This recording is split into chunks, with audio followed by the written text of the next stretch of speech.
Okay, so we know already how to create a page, or very basic page, return a page, return a dynamic page when we created the datetime object and the date.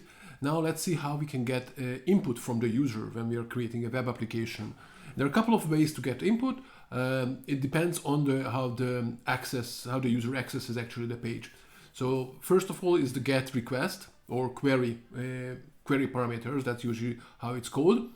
In this example, what you can see is that the get and the first route that goes to the slash to the root of the page returns something that looks like HTML. Now, don't get worried that why do I put the HTML inside the Perl code.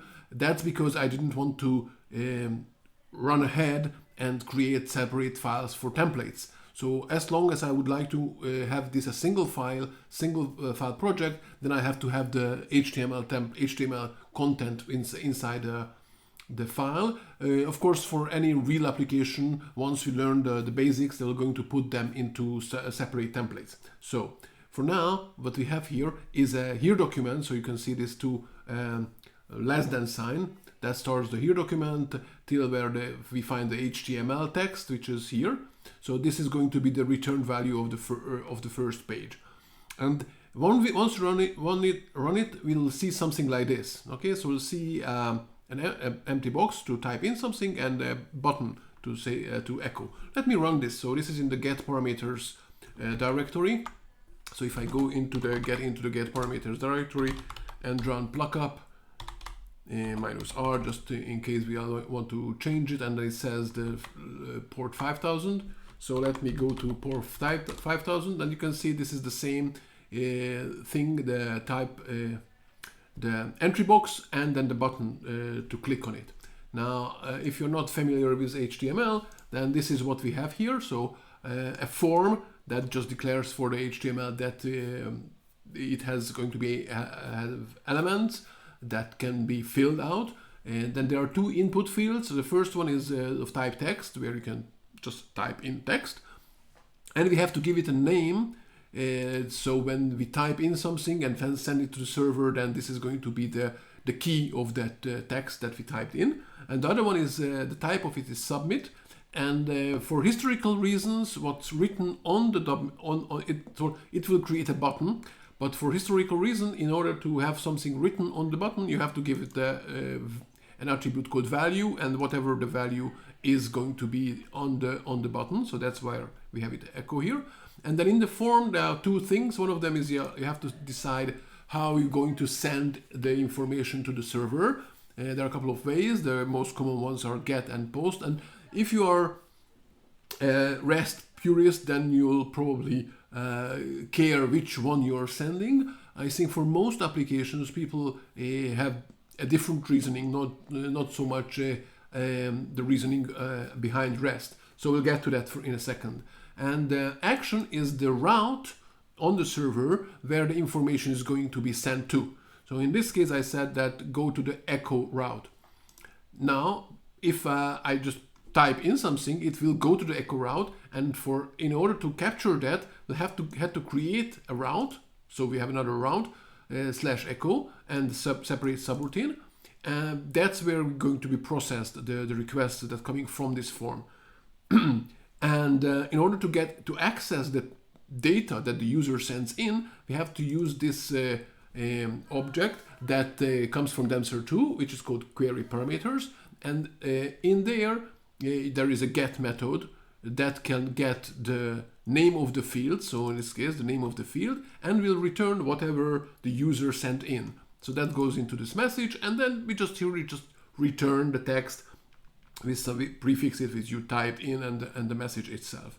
So if we go to the website, we can see, and then we can type in hello world, let's say, and click on the echo, and you can see this is the response. So I enlarge it just so you can also see it. You typed in hello world, so it echoed back whatever I said. But also important to notice that here in the URL, okay, you will see the /echo, then the question mark, and after the question mark are going to be the key value pairs of all the fields. In this case, we only have one field. The submit button is not sent in. So there's one field, the message, and equals to whatever we have. And here you can see a plus because it was escaped, but on the other server side, it's already converted back to a space. So you don't have to worry about it.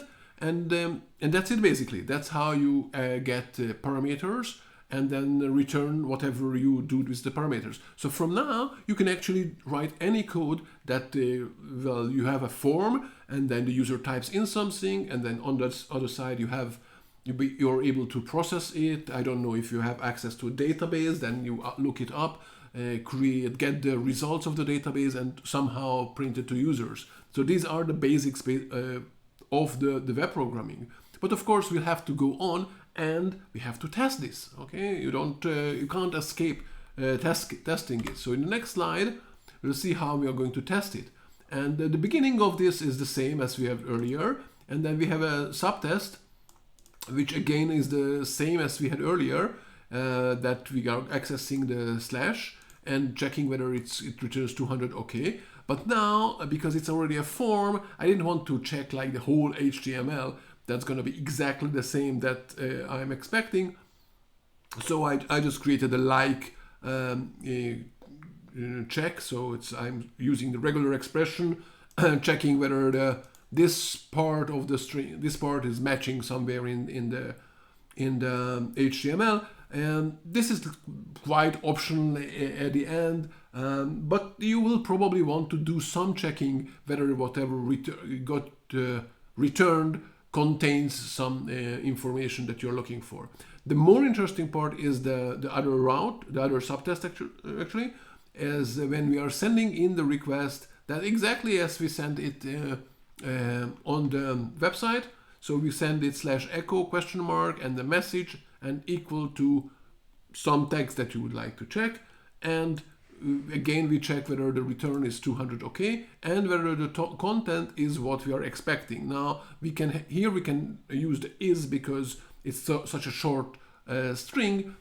Probably in a larger application here you would check whether something is in the actual string that you got back from the web server, or you'll use a regular expression and so on.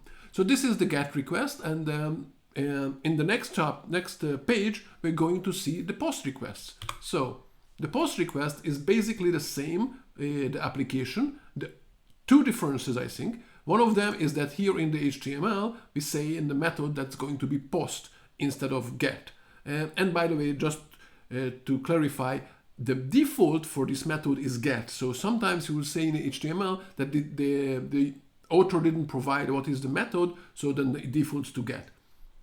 And then inside the route, instead of what we had here like query parameters, like that's what we had here. Instead of that, we'll have body parameters. Body parameters is where the way you access all the parameters that were sent in with the POST request, POST HTTP request. So we can stop this. Now this is the POST parameters directory. So I can stop this program and get to the POST parameters, run it again there. And if I visit the website, again, I'll remove the whatever we had there, and I'm just visiting the main page. So we get the same output. And here I can also type in hello world, okay, and click on the echo. And you get back the same result as expected now from the new POST-based application. The difference that you can see from here is that in the URL you don't see any of the information because all that information was sent in behind the scenes. Now, one thing, so apparently, or from this, someone might assume that it's more secure because, well, we don't see it. But that's about the level of security. So the user who's typing in won't see whatever that user was sending in. So there's not really any security there because on the network, it's still sent, encrypted or unencrypted as it's done on the as it's expected from the server. So that's why actually it's important that you use HTTPS on the server. Obviously here on localhost we don't do that. So whatever is sent over won't be seen by some third party. And the fact that you can't see it here doesn't really changed the fact that it's still sent over, if you are using HTTP, it's still sent over clear text. So this is how you create the application that runs the post. But now let's see how do you test it. So for testing, a slight difference. Well, the first part is really the same because that didn't change. Well, except the expectation that there is going to be post in the part of the form. The way the echo works, the way the subtest for echoing works, is that when we send here a post request, okay, this post comes from the HTTP request command module. Okay, earlier we had get. We give it the URL, okay, the path in the URL, and then instead of putting it immediately after it with a question mark, we pass in a hash, a reference to a hash with the key value pairs that we would like to send in. And basically that's it. Then the response is the status code 200 and the content is again the content. So this is how you can create a post request basically in the test and then check whether the post request is returned.